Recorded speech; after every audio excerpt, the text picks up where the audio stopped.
And we should be live to Facebook. Yes. Of course, the whole online training and Zoom and live to Facebook, all of these things is so new to many of us. So I thank you for your patience with us in getting all of this ready. We've got a few more people joining us. And fantastically, we are on 61 participants at the moment. Thank you very much, everyone. I want to thank you for taking the time, especially during Child Protection Week. In a time that is something that we are very concerned about at the WCFID. We have been very concerned about children's the space of deliberate neglect during COVID-19 and during lockdown, and I think it's something we should definitely be talking about. I'm going to hand over to Ruth, who is our trainer, in a few minutes, but I'm just going to do a bit of housekeeping. Please could you make sure, I have put everyone on mute, but please could you make sure that if your computer shifts over, that you ensure it's on mute. If you'd like to, if you've got a bit of a slower signal, it often works better if you switch your video off as well. So we don't particularly need to see you, just ensure that you're able to see the screen. If you look at the bottom of your screen, there is a little space with share screen, chat, polls, etc. If you click on the chat option, please would you do us a favor and add your name and the organization you're from, and this will go as our attendance register. If there are more than one of you watching this video, please would you do the same. I do understand that some schools are logged in and that just seems ridiculous, but if you'd like to, if you are from a school, we'd be okay if you emailed us a list of everybody that attended today's webinar. At the end of today's session, we will be sending you an evaluation form in order to, if you'd like your, just going to admit some people as well while I'm talking. If you would like a attendance certificate, we are happy to give that to you. We're going to ask that you complete the evaluation form, which will in turn give us your name and your email address, and we will send you our your attendance certificate for today. So we've got some interesting participants today, and this really came together quite quickly, which we're very thankful for, to Nicolette van der Walt, and I'm sure Matabene is in here already. We're very grateful for them. They're going to give us some input a little bit later. But right now, I'm going to hand over to Ruth Nugent, who is a social worker and our in-house trainer. Ruth has prepared a lovely presentation today, and she's going to run today's session. I will monitor the chat group. If you have any questions throughout the session, please can I ask that that you list them in the chat. We will record them and we will post them to either of our presenters at the end of the session or towards the end of the session. The session we plan to run till about 11 o'clock. If for any reason you can't join us for the whole session, please feel free to leave. It is live on Facebook if you need to continue there as well. Okay, Ruth, I'm going to hand over to you. I'm going to mute and stop my video. Thank you, Ruth. Okay, great. Good morning, everyone, and thank you for taking the time to join us this morning. As Amy has said, our organization has been quite concerned during the lockdown period around children with severe to profound intellectual disabilities and disabilities in general, and the impact that this possibly might be having on them within their home and within their community. At the beginning, I'm just going to go through here what we're going to be looking at. I'm just seeing why my screen is not moving on. There we go. Okay, so just some topics that I'm going to briefly cover this morning is looking at what is the current status of women and children during lockdown, what makes children with disabilities vulnerable during COVID-19, what is neglect, and what do we mean by deliberate neglect, and what are the potential causes for neglect for children with intellectual disability with a focus again during lockdown, and the indicators of neglect for those with severe to profound disabilities. There we go. Okay, so just some topics that I'm going to briefly cover this morning. Amy? What is the current status of women and children during lockdown? What makes children with disabilities vulnerable? Sorry, I don't know what happened there. Amy, are we online again? Yes. Okay. So basically what I did was the overview of the current status of women and children in South Africa during lockdown. So I went through a variety of different statistics that were sent out via media posts or online, on the news, just to get a sense of how are we looking in terms of our vulnerable groups, in terms of women and children. And often it was quite different. At different times in April, there were different reports compared to later on in May. So for example, just going through it briefly, according to Gareth Newman, the head of Justice and Violence Prevention at the Institute of Security Studies, he indicated that STAPS had received about 2,320 complaints of gender-based violence during the first week of lockdown, which was 30% higher than the weekly average reports done in 2019. At the end of the first week of lockdown, the Minister of Police announced that complaints of gender-based violence had increased, but in April saw a dramatic decrease on the previous year. Then the Gender-Based Violence Command Center reported a staggering increase in calls, but again, those saying that most were for assistance with regards to poverty relief and not reports of violence. Then Childline Gauteng was quoted in terms of saying that they'd received 4 times as many calls as usual. Again, most were for advice on health and poverty-related matters, but calls complaining of violence and abuse had increased by 60%. In 21 days of the lockdown, it was reported by Childline that they'd received in more detail 329 calls related to abuse cases, 159 of those were family problems, and 99 calls involved neglect. A report by IOL had indicated that the Teddy Bear Clinic was working with already 30 cases in the April-May area. Interestingly, the Medical Research Council reported a 66% reduction in trauma cases presenting at South African hospitals since the start of lockdown, and some of which would have been domestic violence cases. After a lot of discussion, we looked at, when I also contacted various organizations, what are the possible reasons that we're seeing the decrease? But again, a lot of these statistics are a bit all over the place at the moment. And what they indicated was the reasons for possible underreporting of abuse and neglect is that people may not be able to access support due to financial reasons or being trapped in their home with, for example, the abuser. It's indicated that survivors often seek help while their perpetrators are at work, or they make an excuse to step out of the house. This is difficult because families are stuck at home and their movements are restricted to only seeking essential goods and services. Obviously, that's slightly different now in level 3, but for level 5 and 4, this is where the issues have started to come in. So when we also look at intellectual disability in children, at this stage, we actually cannot really ascertain how many children with intellectual disabilities have been negatively affected in terms of abuse and neglect during lockdown. Our organization conducted a survey with special care centers. We were actually looking in terms of how they're coping, managing, food relief possibilities, but we also put a direct question in there around how many of the centers were concerned with children, the children in the communities. And out of about 35 respondents that we got back, 19 were particularly concerned regarding the care of the children who are at home, who attend their centers but now at home, regarding nutrition, supervision, and stimulation.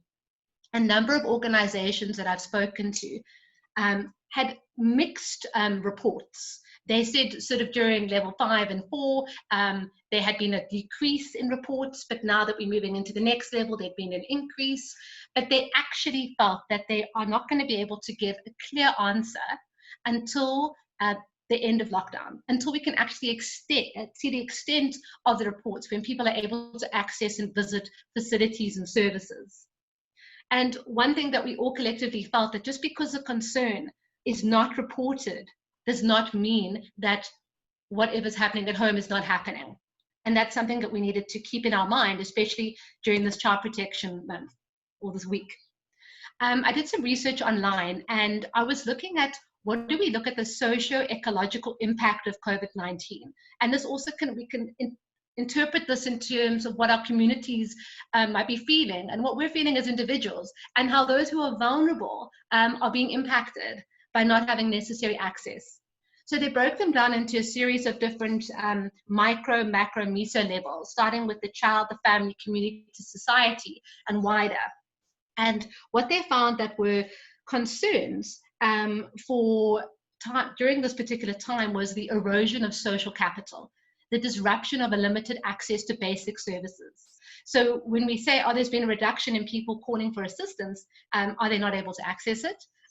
Has the priority levels changed that we're more concerned necessarily about the food aspect, but what about the care aspect? Then there's again the breakdown of trust. There's a competition over scarce resources, and we saw this quite actively in different communities and areas around accessing food parcels, getting the needs that an individual family is needing. Limited access to community support service, education, play spaces. Family separation, reduced access to social supports, caregiver distress, heightened risk of violence, domestic violence, heightened risk to child abuse, neglect, exploitation, psychological distress, and negative impact on development, disruption to livelihood, disrupted family connections and support, the fear of the disease, and also stigma against certain ethnic groups. And I think that's something that we need to be really aware of, is that what stigma, when everyone starts returning to work and within the communities, do people have around people that have had COVID, their families, and what the feeling is generally around the condition.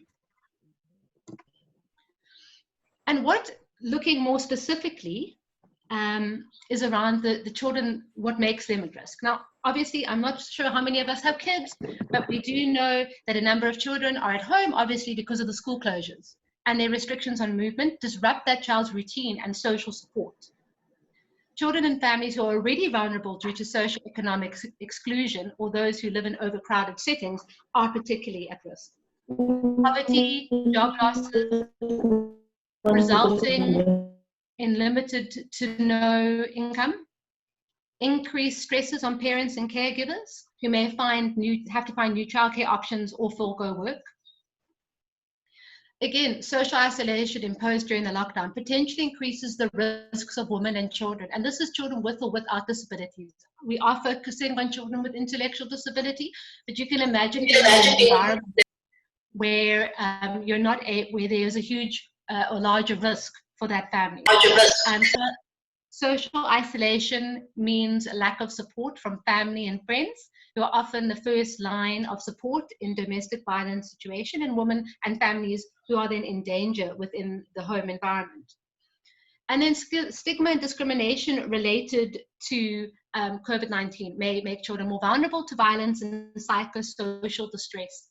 And similarly, child abuse and neglect is less likely to be detected because children have less contact with trusted adults, including teachers who would, if they were at the school, if they were at the special care center, would be able to detect the signs of abuse and neglect and to monitor their well-being, which is why we're finding a possible a large risk during COVID where their access is not as often.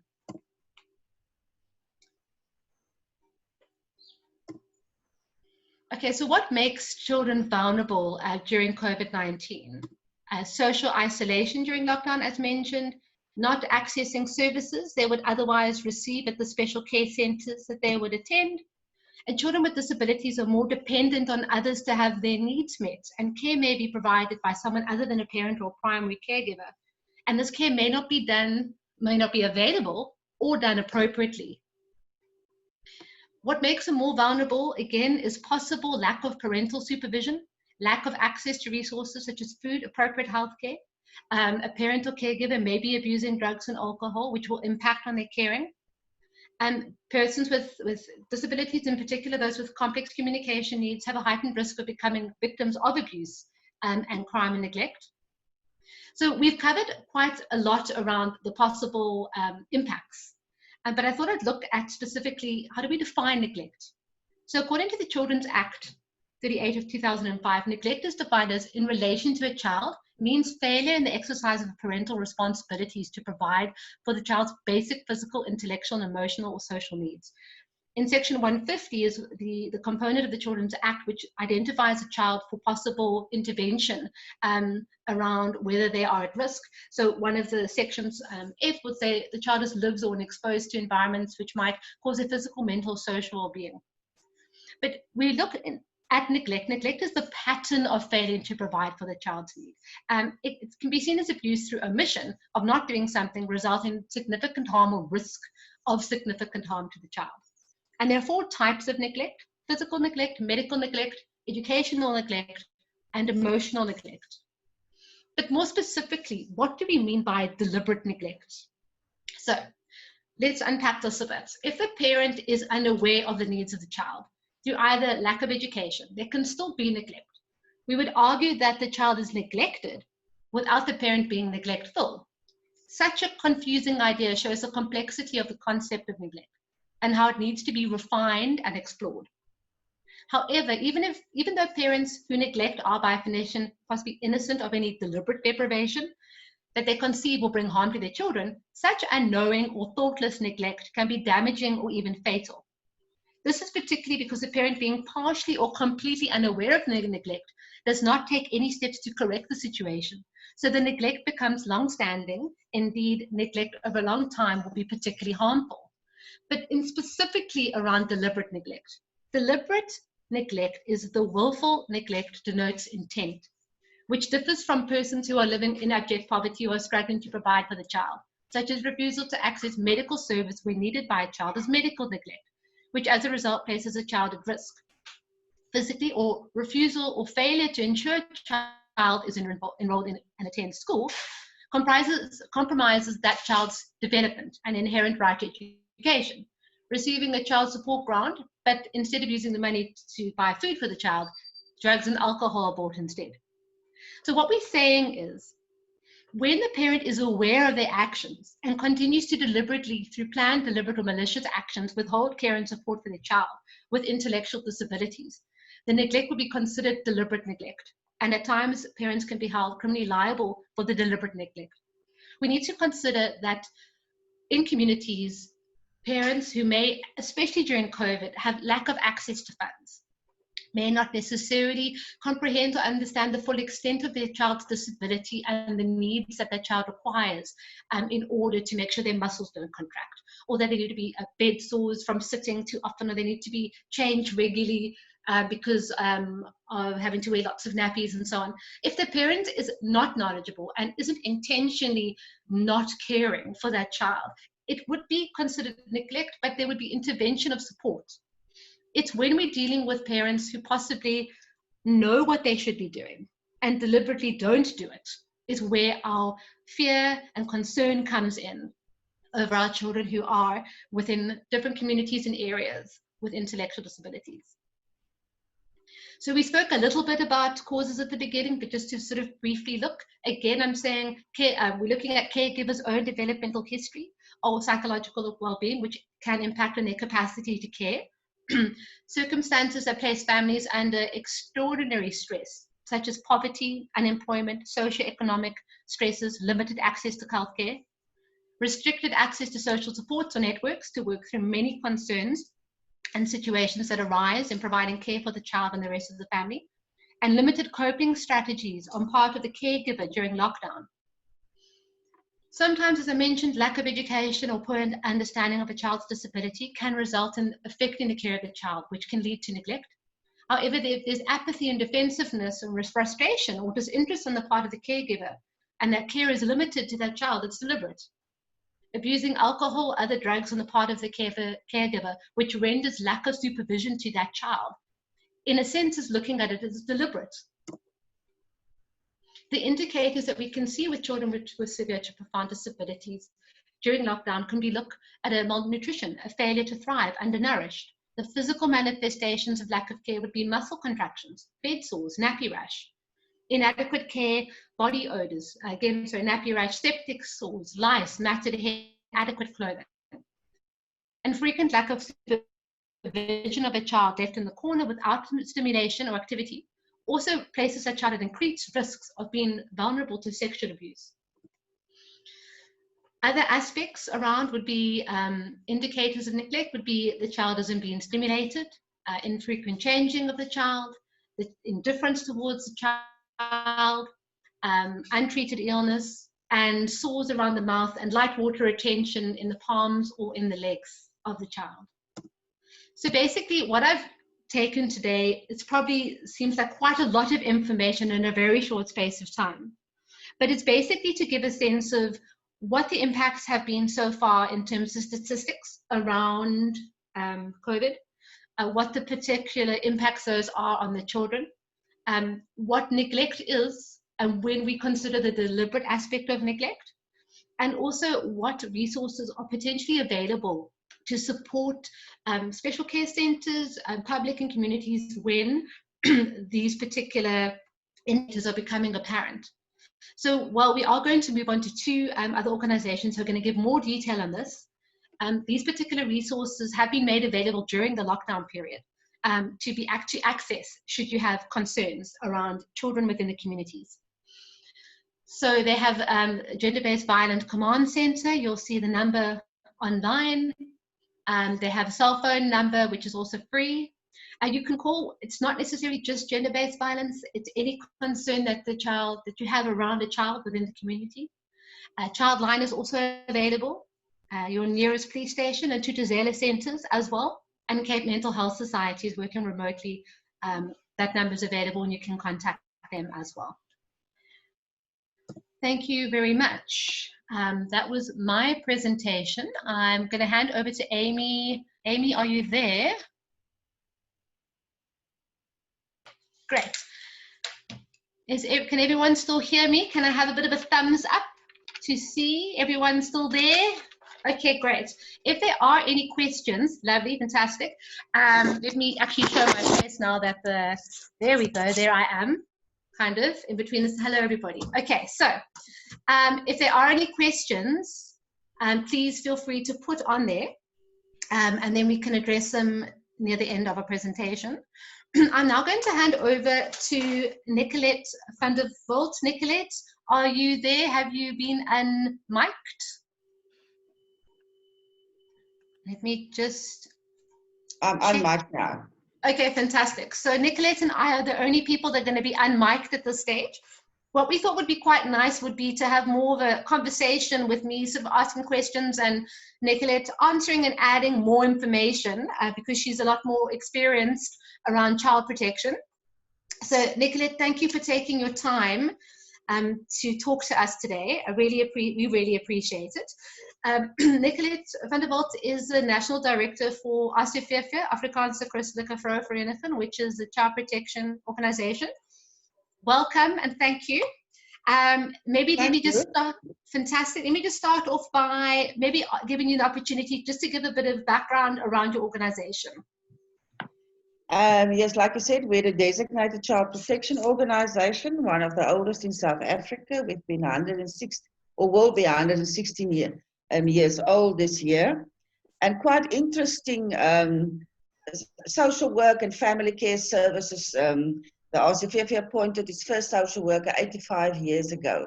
But before that, most of the care services were done by volunteers.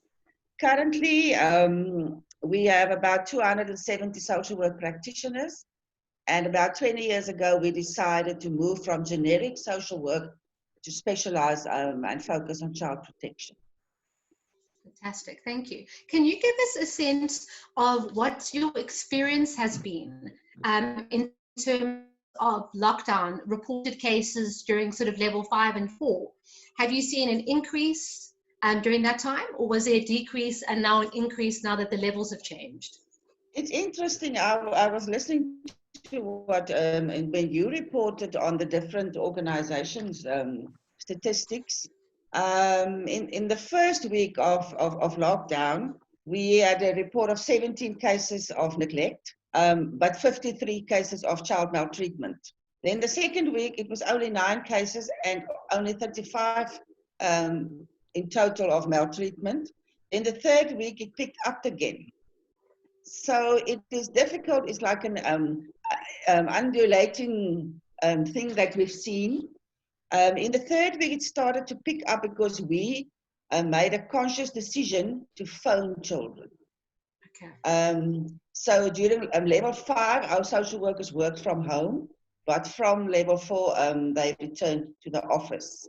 So our services was always there or were available But during the last week of level 5 lockdown, we started to phone children to ask them how they are, because we realized that they cannot access the service. You know, they're not allowed to come to offices, so we have to go to them. Yeah, so maybe some of our statistics in the last week were influenced by us contacting them.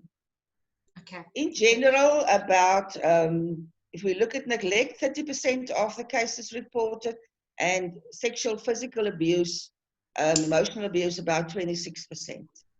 So we had more reports of abuse than neglect. Sure. Okay.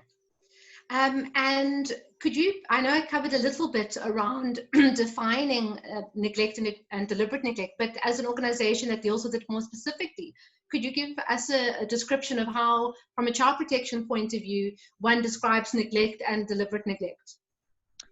Yes, of course, we're guided by the Children's Act.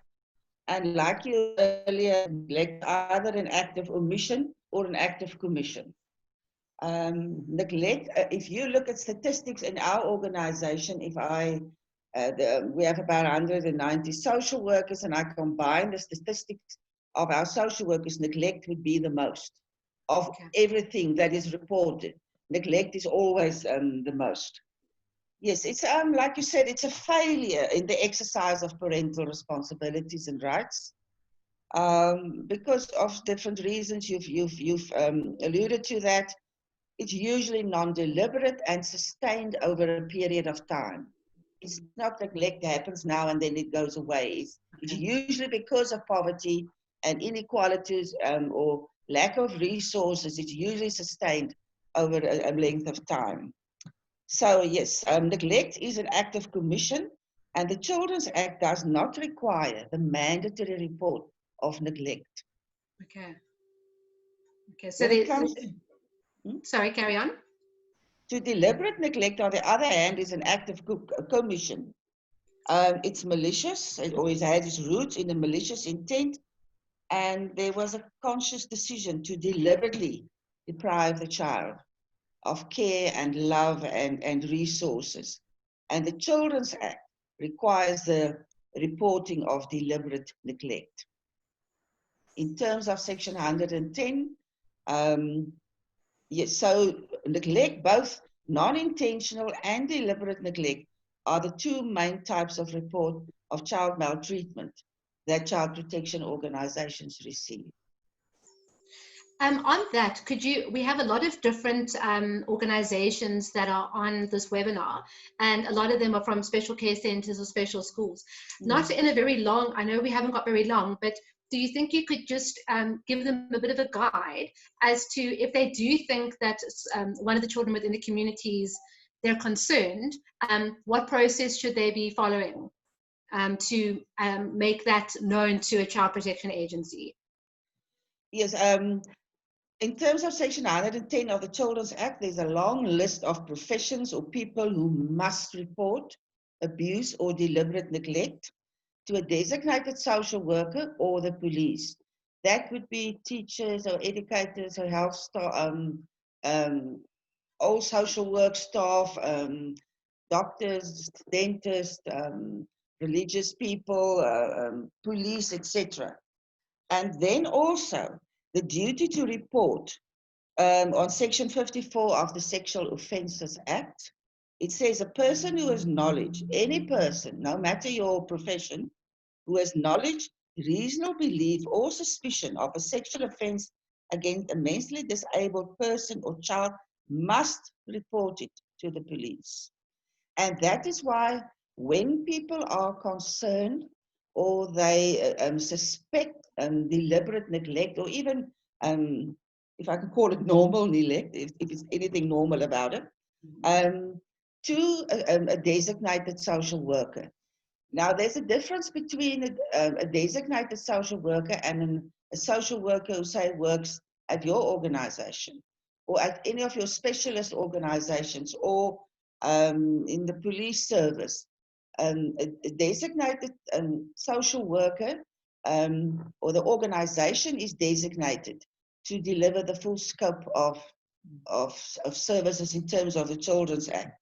So when people report child protection organizations, and I know that within the RCVF we do that. I have trained some of the other designated organizations as well. Within 48 hours, when you receive a report of neglect or suspicion of abuse of neglect, the social worker must do a safety assessment. We have a specific tool that we use, which looks specifically at neglect, abuse, and exploitation to assess those three forms of child maltreatment. And if the social worker finds that there are threats to the child's safety, the child is being neglected, and the child is vulnerable, they must compile a safety plan. If the child, if the child is vulnerable, but there are capacities in the family to look after, still a safety plan. And if the child is unsafe, then the statutory system will kick in and we will start looking at the removal of the child. And a safety plan can be an in-home safety plan or an out-of-home safety plan. In-home is usually where there are capacities of the parent or the family, and it would be an early intervention type of intervention and safety plan.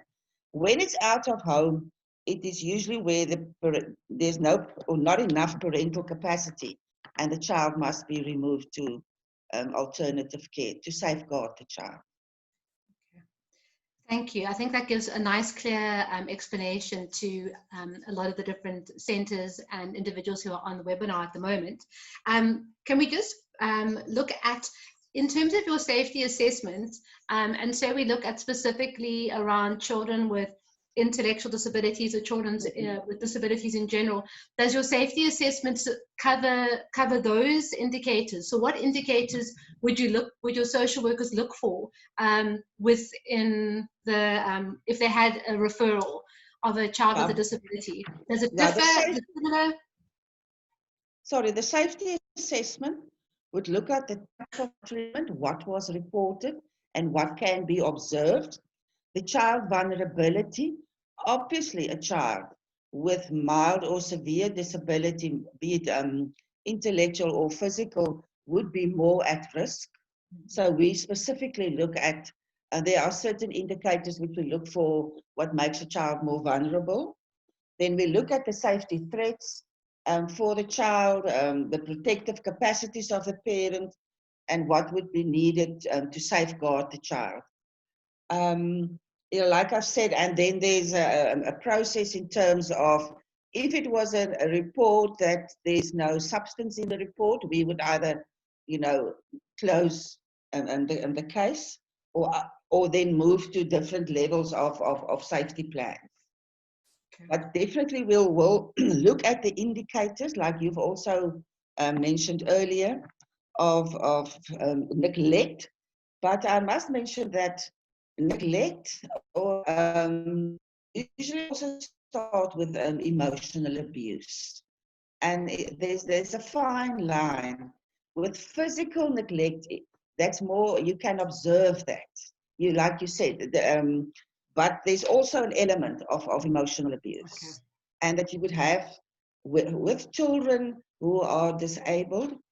You would, in your assessment, because can I just explain you, when we've done the safety assessment and we found that there are threats to the child's safety and there's a safety plan, we do not stop there.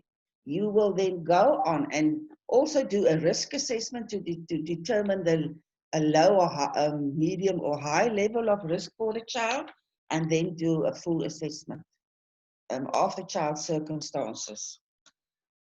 And of course, Section 7 of the Children's Act gives you about 14 indicators of what is in a child's best interest before any decision is made.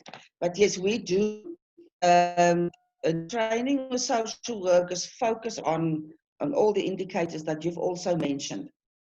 It is more difficult with a child that is intellectually disabled. And my advice always to the social workers is pretend it's a baby. a child that cannot verbalize what's happening to them.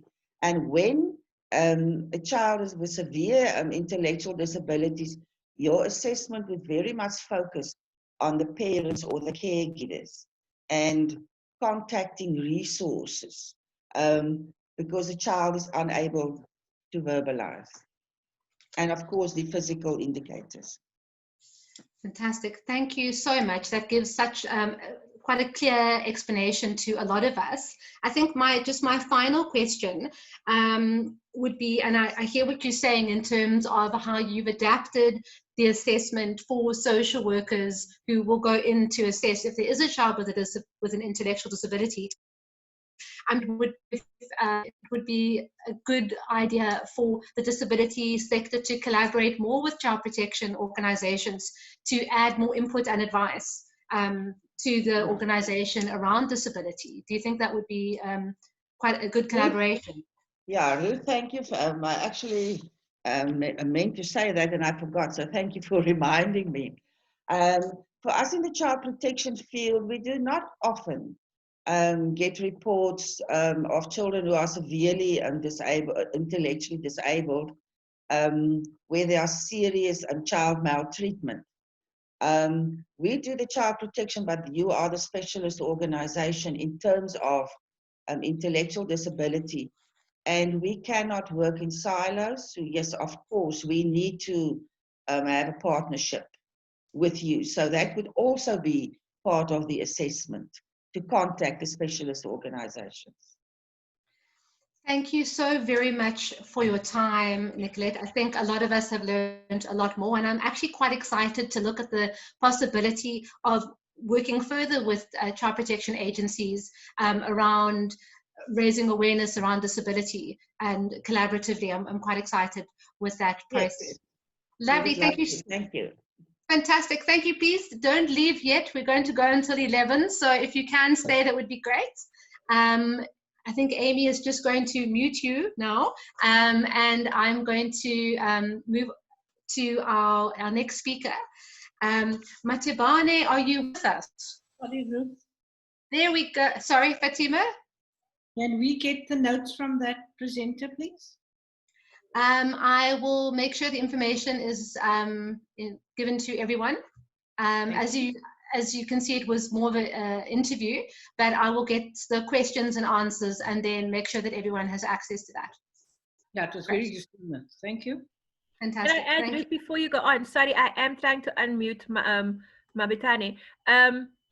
Just in terms of that, yes, the session is being recorded. It will be available on our website. If you guys could give us probably until next Wednesday to have it uploaded onto our website. But I also think that information was fantastic, Nicolette. Thank you so much. It was really helpful. I think what we'll also do is go through the recording and make almost a bullet point of her responses, and we can email that out as well. Okay, I'm trying to unmute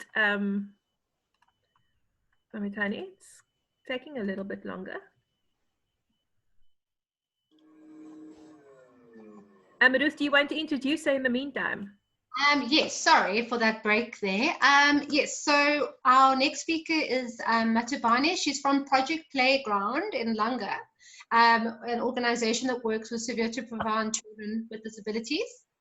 And she was going to give us a sense of what their experience has been like on the ground in communities during lockdown at the different levels around how children are managing and how their families are managing with regard to the impact of COVID-19. And we thought it'd be quite helpful to get a sense of what the communities are experiencing at the moment. Matibane, are you with us? I think that Amy is still trying to unmute her. Yeah, I am. Mabitani, could you possibly try and unmute yourself? Just click on the mic at the bottom, might be easier. For some reason, I can't remotely unmute you. That is pretty strange. Okay, I'm also looking on the side. I see a lot of questions just around accessing the slides. The slides will be made available to everyone. so that, and as Amy said, we will definitely look at summarizing, especially the referral process that Nicolette had outlined, which will be quite helpful. We're also looking at what the space is going to look like when children do return back to special care centres and schools. And it would be hopefully taking into your headspace around the indicators that we've spoken about, how to identify neglect and abuse that might have happened to the children while they've been at home. And also, as Nicolette had mentioned, their social workers had started to contact the children specifically. And that might be something that should really be done, if possible, by principals or anyone with working with the children, is to touch base with the families and with the children that you might be considered vulnerable or you're concerned about, or just generally just to make sure that we have our finger on the pulse of the children, to make sure that their needs are being met. And it also gives an opportunity for a parent to possibly say, I'm struggling or I'm needing assistance, and then be able to refer that parent for support. Amy, have we been able to unmute her yet? We have not. We've actually lost her completely. So I think I'm going to give a bit of a just a bit of a bit of feedback, actually, if that's okay, Ruth. That's fantastic. Amy? Just in terms of the conversation, yes. So Babetani is a social worker and also program implementer in the space of At Play on Wheels, which is part of Project Playground's project in Langa and Guguletu. And the reason I asked them to speak to us today is because they have been very much on the ground since the middle of for the whole period of lockdown. Actually, they've been very engaged with their learners and with the learners' families. And when I spoke to sort of their head social worker, the understanding was that an example of something they've done to assist with preventing as much deliberate neglect as possible is asking the carers of the children what they sort of things like how many nappies does a child use on average during the day. And if a carer said, look, this child specifically uses 4 nappies a day from the time the child gets to school, which is about 9 o'clock till about 2:30, the child uses 4 nappies, for example. What they've then been doing as carers is having conversations with parents over WhatsApp and asking parents things like, how many nappies have you used in the last 3 days? What is sort of the regular? And if the parents are saying something along the lines of 1 or 2, when they understood that the average was 4, they then took it as a flag of, okay, we need to be involved a bit more here. Is it a matter of costing of nappies? Because that's very relevant in our sector. Nappies are expensive. And in a time where parents are struggling to make ends meet, nappies become a bit more of something that they'll try and extend. They'll try and use 2 or 3 for the day as opposed to using 4 or 5 for the day. So they've been trying to just really keep in contact with the parents. Very often in terms of abuse, Fatima's sharing for some reason. Fatima, I'm not sure why you are sharing your screen. I'm going to stop that. So very often what happens is that if a lot of spaces are saying, Mabetani is joining us again, a lot of spaces say that, just being there, just knowing in terms of a space where where children could be abused, just knowing that somebody is watching, knowing that somebody's interested, knowing that somebody's listening makes a big difference in the child being abused. So if we have, for example, in this case, where the social workers and the program implementers and the carers are speaking to parents and are saying, why are you only using 2 nappies a day when on average this child uses 4? If it's a case of costing and they can't support, then perhaps it's a case of, actually what we're going to do is then, please can you be more vigilant about a nappy rash, that the child could actually get sick from this space. I do see that Matwana joined us again, so I'm going to try and find her here. And I can't. And she's saying she has connection problems. She is in our chat group. Abetani, would you like to try and unmute yourself? I can't particularly find you here. There's a lot of spaces or people in the space. There you go. Okay, I'm unmute. Yes, there you Hello, are. everyone. Awesome. I don't know if you can hear me properly. My connection is very bad this side. Yes, but we So, can hear yeah. you.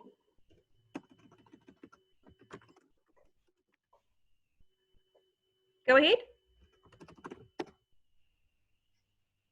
Okay.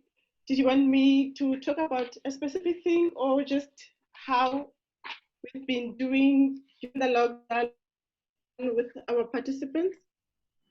Yeah, go ahead and chat to us a bit about what we spoke about, just about how are you assisting the families and your participants from preventing deliberate neglect as far as possible. Okay, what we did when the lockdown started, we created a WhatsApp group where we chat with our participants' parents. What we did in the WhatsApp groups, we sent activities and try to engage our parents in implementing the activities in our absence. So what we did, we will send on a daily basis, send an activity and do a voice note to our parents just to explain to them how to carry out the activity or to implement the activity with our participants. And for those parents who don't own a smartphones, will send SMSs and followed by a phone call just to check if the parents understood what needs to be done. And then we'll do, at the end of the day, we'll do to evaluate, we will check on our WhatsApp groups is that the parents actually took a chance to open the audios, to listen to the audios, and to actually take part in what we were sending to them. And then we also did phone calls. I did phone calls to the parents, video calls, just to check how the kids were doing, have a chat with the kids through the video call. And we also,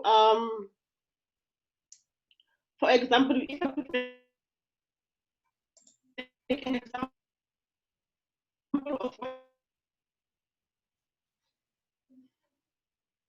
one of the activities that we send, for example, when we're doing for example, you can use a ball or a drive-ins or collect small stones, and then you instruct the child, you have a communication with the child that, okay, now simple, you are going to take a stone and to do it themselves, that the parents do a hand-to-hand to help the child to put the stones in the bowl.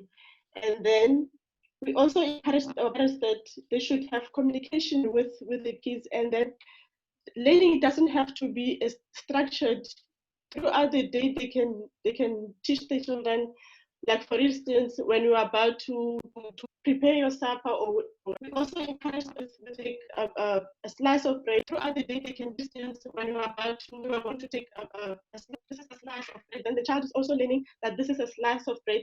This is a brown bread. Then they also learning the colors that, okay, it's a slice of bread. This is a bread, and the color is brown. And so we also what else? What we did, and we also had chat with our parents. The chat that we have with our parents, for us, it was to evaluate whether how's the situation at home. But from the chat we have with them, it was like a normal chat, but with us, we're doing the evaluation. It will go like, for instance, when you are chatting to Sipo's mom, for instance, you will say, oh, now that Sipo is at home, how many nappies do you use per day? And then with us, we know that normally during the day when Sipo is at the center, he probably used 3 nappies. And then when she said only 2 nappies, then we know that there is a problem there. And then we have to look at it. And then we went as far as reminding our parents that, okay, now that the kids are with you, normally at this time at the day center, we are giving them medication. So we are reminding them that, okay, now this is the time for you to be giving the child the medication, so that they get used to the routine, because now the kids are more at home than when we have them at the center. Is there anything else that you? No, Okay. that was fantastic. I see that we had a question about how do you manage the issue of parents not having data. And I know you answered it with you sending SMSs to participants who don't have smartphones, or parents who don't have smartphones. And I think that at the moment is an issue that all of us are having in terms of connecting with parents, connecting with people, especially a lot more of impoverished areas. Data is expensive. Having a smartphone is expensive. So we're definitely looking at lower tech options. And I just wanted to answer now on that, is that we will be looking at workshops on low tech options to reach children, to reach families. But thank you very much, Mabetane. That was a fantastic presentation. We're really enjoying listening to what you guys are doing. And I do hope that it's been very helpful for your learners. I do hope it has prevented quite a bit of neglect for your participants. And I think we hope that from everyone at all centers. I'm going to mute you again. Ruth, do you want to have any closing comments? Am I unmuted? Yes. Great. We have a few minutes left. I was just wanting to know if anyone had any questions for Mabetane or for Nicolette, because they're still on the webinar at the moment. Is there any specific questions that anyone has? You can either raise your hands or you can type them in the little chat connection. I think so far nothing's popped up yet. We'll keep an eye on it. Yeah, sure, but I think the presenters did a fantastic job.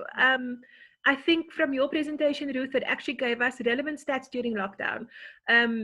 And then to Nicolette's, I mean, I must be honest, Nicolette's stats made me a little sad. The fact that we had so many children or so many cases of neglect and just children being treated badly in this period. And I think as all of us who work with children are working for the protection of kids, the betterment of kids, the safety of kids, I think this topic is very difficult. And I think it has been fantastically answered by our presenters today. We obviously couldn't do a full on-training session today, but we did just want to raise some awareness for Child Protection Week about deliberate neglect. And I hope it has improved your understanding of deliberate neglect. Before I close off, Nicolette, I'm going to unmute you. Is there anything you'd like to add as an end off? Let me just unmute you again.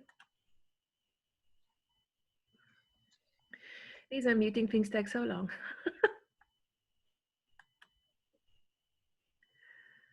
It seems I can't.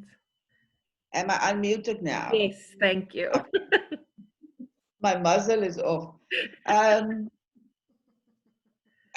Yes, it astonishes me that children's rights do not receive the respect and the attention that it deserves in South Africa. And we can never stop doing awareness.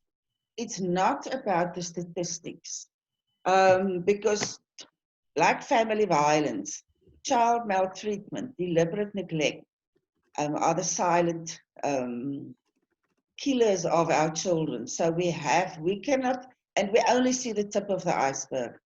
And I want to thank everyone who works tirelessly to help protect children. And we need to be more vigilant and more active out there. So thank you for this opportunity today. Nick, can I post a question to you? It's in our chat, Yes. but it's also something that I know all of us who work in the space get very frustrated by. Once we've reported abuse to the police and no assessment has been done within 48 hours, what are the best steps for us to follow? The best would be to go to the Child Protection Organization, because there's a duty on the social worker to report all sexual abuse to the police. Excellent. And I think in this space, as we were speaking earlier about not working in silos, what I would encourage everyone to do on this webinar now is find the spaces in your community where there are child protection agencies. Find the ICFF in your area. Find the social workers and create relationships with them. Because none of us want to be in a situation where we need to report abuse, but we also don't want to be unprepared. So rather create the relationship, have the person's phone number or email or contact details, so that when something happens and there's a space of crisis, you know who to contact immediately, and you can make the process a lot easier for you and for the child that is in crisis and experiencing that trauma. So I encourage you at the end of this webinar to stay online. Google where RCVF is, find the places in your area, really do some community networking and build that network. There is no reason for us to work in silos, and you will find that it will go both ways. A lot of child protection agencies do not understand how to work with children with disabilities, and you have that knowledge. You can upskill them on that level. So you can really build a very nice relationship where you learn from each other and assist each other. So I do just want to encourage that. Can I ask a question? Yes. I want to make a statement before I ask the question. Okay. And that I have absolute respect for the social work profession. But it's not all about just reporting it to the statutory child protection organizations. Sometimes we do have issues. We do have problems with the way it is managed by those organizations. And please don't get me wrong. They are very good social workers, and we wish we could send all our cases to them. Mm. But the overload is huge for all organizations. But what do we do when we find that organizations don't want to work with us? And they're placing children in places that are completely abusive. And the environment is not conducive to that child's placement. We don't know who do we report it to, because their managers somehow don't respond, their directors don't respond. So that is a major concern for other organizations that are not statutory organizations. Is sometimes a lack of knowledge on disability. And that is when you have to work in partnership. Yeah. And that is where I come with Ruth and offering to give the services of the forum, but it's a great challenge for organizations that we are wanting. We cannot handle it because it's a statutory issue, but it's not being correctly dealt with on the other side. So can Nicolette please tell us who we can report this to? Thank you. Thank you, Fatima. If it's an RCVF social worker, of course, we have 15 managers across 3 provinces for the social workers. If the manager does not respond, you report it to me, and I promise you we will make work of it. Of course, you have to remember, our social workers are also overloaded. Child protection is extremely taxing on our staff. And unfortunately, there's a huge turnover. We are looking at that. We're looking at moving towards more trauma-informed. But in short, to answer your question, if it's an RCVF social worker, you can report them to me. And I'm quite sure the same with child welfare or Badisa or whoever it is to their managers. And if the manager does not satisfy or give a satisfying response, we now in the Western Cape have the Commissioner for Children, and you can always go there. Thank you, Nicolette. That was a fantastic answer. We actually had a comment from someone who's on Facebook Live, and Ruth, I'm going to draw you in here because this is from Nina Klein, who works for Department of Social Development, and Nina's asking me to please mention the uniform referral pathway for children and youth with disabilities at risk. So Ruth was part of developing this this referral pathway. So Ruth, can you give us just a brief overview? Nina is saying that it can be requested from her, and I will post her email address in the comment section right now. But Ruth, do you want to give us an update on that or an understanding of that? So basically, I think it was 2013 and 2014, there was a request from Department of Social Development Provincial Office to look at developing a protocol called a uniform referral pathway system, where it basically was looking at how could we train social workers, auxiliary workers within government and within NGOs appropriately around disability to flag indicators that would assist in their assessment and identification of children with disabilities at risk. So it was quite a substantial program that was developed. It looked at training at the onset of social workers around disability and any other auxiliary workers and so on. So it was sensitization and awareness training first. And then we looked at how we could assist in the identification of needs of, or assess the needs of the child, whether there's an assessment of an issue. But it was quite strategically made and developed because it broke down exactly what you needed to look at and for when you went to interview a child that potentially was at risk. But you also looked at the carer and you looked at what were the needs of the caregiver. Has a caregiver received the education and support? Are they struggling? Are they overwhelmed? Because if you have a not a well caregiver, the impact on the care of the child is going to be affected. So the uniform referral pathway is still intact. I'm not sure if there's any review that's happened of the protocol since it's been developed, but I know there's an organization that is rendering those services. I think, as Nina mentioned, you can directly contact her. And I really feel strongly being part of the actual writing of the protocol was quite huge in terms of understanding the level of need for service providers to understand. For example, I was a social worker, funnily enough, for ICFIA many years ago as a child protection social worker. I didn't have the necessary knowledge and understanding around disability and assessment. Whilst I knew the statutory and the rules and regulations, this was quite helpful in terms of understanding what a child with a disability needs and what the particular indicators of neglect and abuse would look like. So yeah, so it's quite a helpful tool to access. So I think contacting Nina would be very helpful to assist those in the field.